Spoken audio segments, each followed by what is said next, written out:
Blasphemous é com certeza um jogo que todo mundo já viu, ou pelo menos ouviu alguma coisa sobre. Blasphemous 1 foi lançado em 2019 e fez muito sucesso e...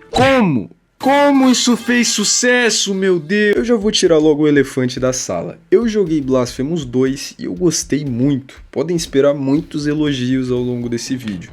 Mas o 1 é intancável. Eu joguei pouco mais de 1 hora desse jogo e simplesmente não dá. Sim, o fato de eu ter jogado a evolução desse jogo com certeza piorou ainda mais a minha experiência com ele. Mas eu joguei o 2 primeiro justamente por ouvir de muita gente que o primeiro é um jogo ruim. Ele é lento, muito inferior graficamente e artisticamente.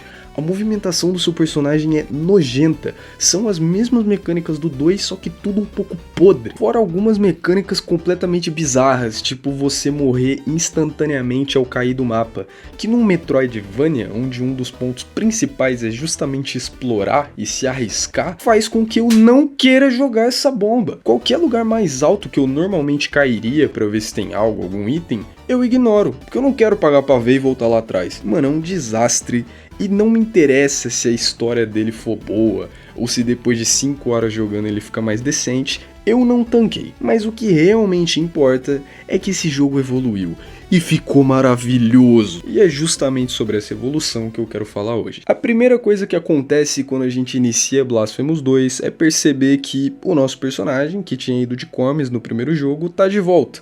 Nosso personagem desperta mais uma vez, sem muitas respostas, mas com uma missão clara logo de cara: impedir a chegada de um novo milagre. E é engraçado como o jogo faz isso de forma natural, não tem uma super cutscene de 15 minutos explicando o que aconteceu, a gente tem uma cutscene muito bonita inclusive, mas basicamente a gente acorda, pega nossa arma e pronto, o mundo já começa a tentar matar a gente. Logo de início o jogo te dá uma escolha, 3 armas diferentes. Tem o Veredito, que é basicamente um martelo gigante, forte, pesado, com alcance muito bom, é o melhor, tipo, usa o Veredito, não tem por que usar outra arma. Tem a Sarmiento e la Centella, 2 espadas rápidas, com foco em agilidade e combos, e a Ruego al Alba, uma espada média e mais equilibrada entre os dois. Essa escolha é mais importante do que parece, porque ela não só define o começo da sua gameplay, como também afeta o jeito que você explora o mapa. E falando em mapa, uma das primeiras coisas que dá pra perceber é o quanto ele tá mais aberto. Não é um mundo gigantesco de mundo aberto, mas ele te dá liberdade pra escolher pra onde ir primeiro, qual rota seguir, qual chefe encarar e etc. A ambientação aqui é um espetáculo à parte. Se tem uma coisa que esse jogo tem, é personalidade. Cada área nova que a gente entra é visualmente única, tem a cidade dourada, com estátuas quebradas e uma arquitetura que parece meio que em colapso, tem cavernas cheias de raízes e ossos e, claro, os corredores estreitos e claustrofóbicos que tem em todo Metroidvania. E o mais legal é que o jogo recompensa a sua curiosidade. Sabe aquele lugar que você viu mais cedo, mas não conseguiria alcançar porque faltava um pulo duplo ou uma habilidade específica? Pois é, agora você já tem um motivo para voltar lá depois.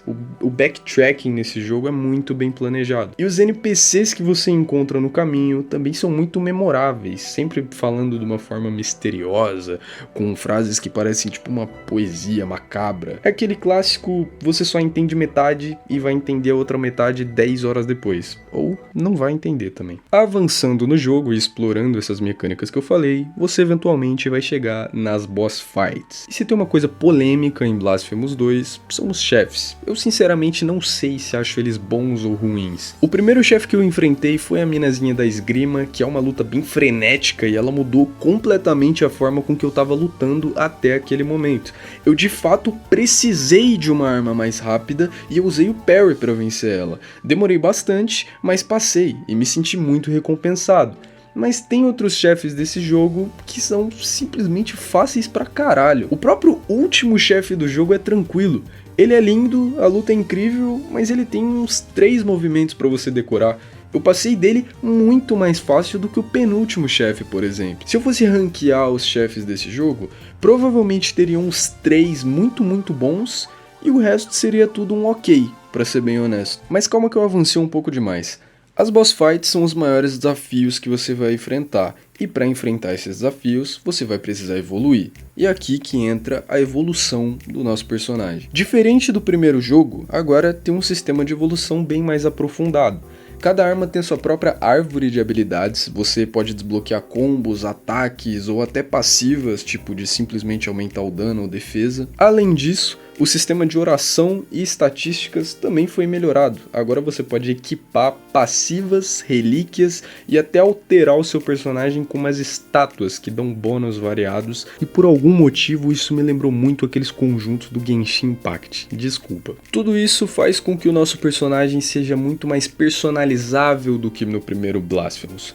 Você pode moldar a sua build para focar ele em ataque, defesa, mobilidade, por mais que no fim das contas você só vai estar buscando aumentar o dano da arma, mas a gente ignora isso. No meio de toda essa exploração e progressão, a gente vai seguindo em frente, explorando cada canto, apanhando, aprendendo, ficando mais forte e avançando. A narrativa principal vai se desenrolando com um clima de mistério, como sempre, mas uma coisa fica clara: a gente está lutando para impedir que o milagre retorne ou aconteça. No final das contas, a sensação é de que o nosso personagem está fadado a repetir ciclos.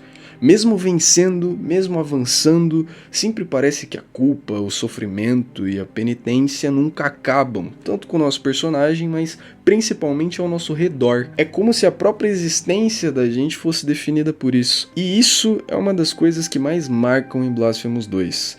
A jornada é sobre continuar, sobre carregar o peso e sobre não parar. Chegando no final do jogo, enfrentando os últimos chefes, o clima fica cada vez mais melancólico e o encerramento da história não é exatamente uma grande redenção, mas sim o fechamento de mais um ciclo de sofrimento e devoção.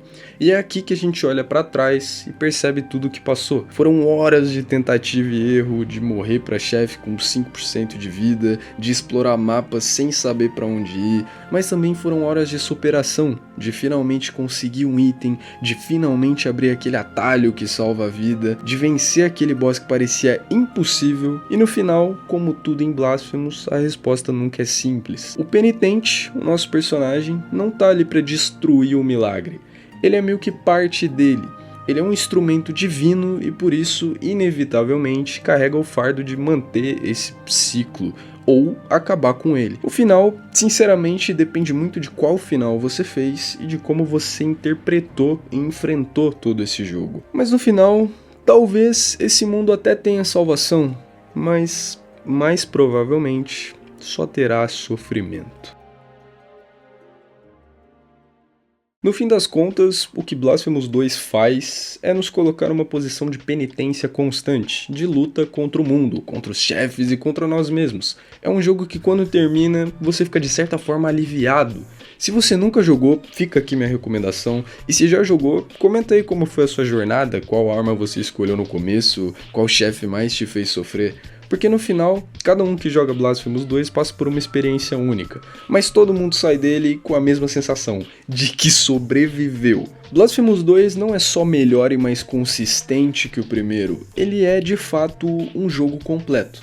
A gameplay é mais divertida, o mapa é mais bem pensado, o combate mais justo, mas mais do que isso, ele é mais bonito e até mais trágico e mais simbólico. Jogar o Blasphemous 2 é tipo caminhar por uma pintura, com umas trilhas sonoras que te fazem ficar totalmente imerso naquele jogo. A cada queda você entende um pouco mais desse mundo doente e talvez um pouco mais de você mesmo, porque mesmo sendo um jogo sobre fé, sacrifício e culpa, no fim, Blasphemous 2 é sobre persistir, sobre continuar caminhando, mesmo sem uma salvação ou uma recompensa aparente. E às vezes, só isso já é o suficiente. Esse foi mais um vídeo aqui do meu canal. Se você é novo por aqui e gosta desse tipo de conteúdo mais narrativo, tá convidado a se inscrever aqui e acompanhar os próximos vídeos. Se você gostou, espero contar com o seu like aí embaixo. E como eu já falei antes, comenta aqui embaixo qual foi a sua experiência com esse jogo, o que foi mais marcante pra você. E a gente se vê em um próximo vídeo. Valeu!